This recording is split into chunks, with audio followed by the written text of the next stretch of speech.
Hi, my name is Marcelo Nieto. I'm a faculty at the School of Pharmacy at SIUE. My first degree was a BS in chemistry, in particular organic chemistry. I finished that at the National University of Córdoba in Argentina. The university is one of the oldest in America, the second oldest and the oldest in Argentina. Then I went on to do my PhD. My PhD is in my diploma. It says chemistry, but it was in medicinal chemistry, particularly medicinal chemistry. And I finished it also at the National University of Córdoba in Argentina. I started in October 2006, and I taught my first class in January, being ID, that one. My current position is I'm an associate professor of pharmaceutical science. Well, my research lab is focusing in 3 different projects that I'm trying to see which one will evolve. The first project that I started here is the synthesis of libraries of compounds with potential activity as anti-infective drugs.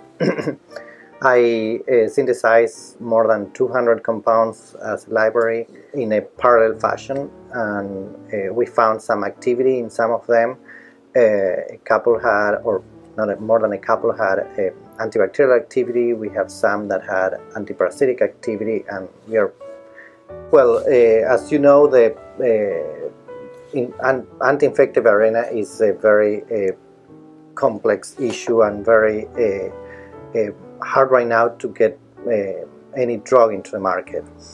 So one of the issues that is important is the bacterial resistance, or the antimicrobial resistance in general, or anti-infective resistance of all the possible microorganisms, because they become resistant very fast to, and most of the drugs that are out in market, they have some of the bacteria have found or have developed resistance against them.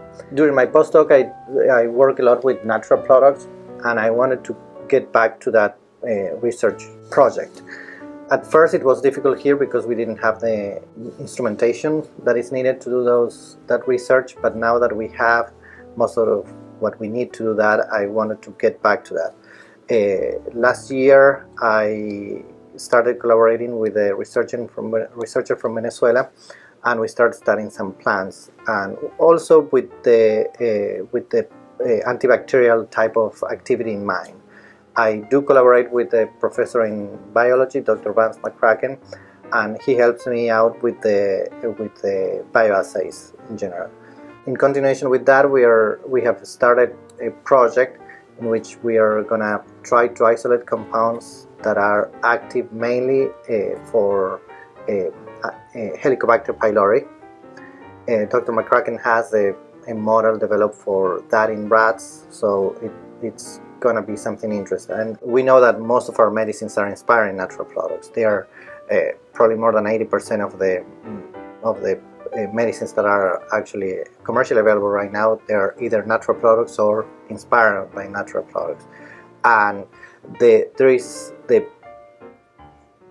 nature is able to make things that we cannot make, and we cannot even think about it.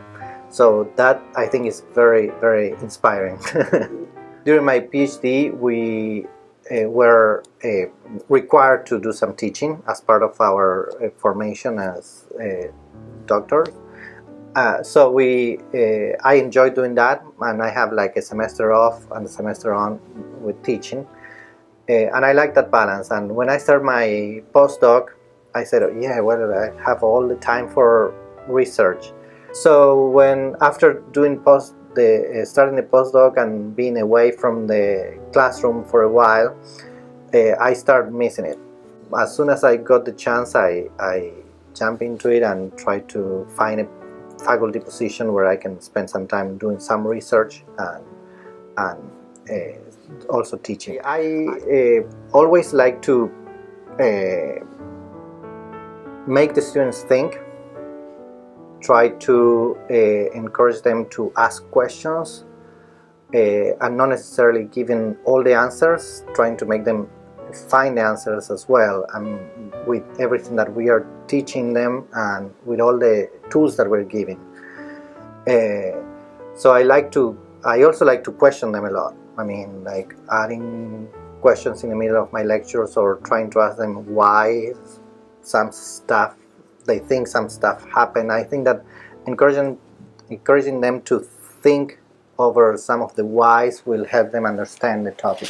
And also I like when they challenge me with questions and asking me whys as well. I think that it's important that the students become curious about everything that is going on. When students are successful, when you see them graduating and having successful careers, I mean, that's very gratifying. When they pass the course in a very well or with high scores or high grades, I'm very happy and I feel very good.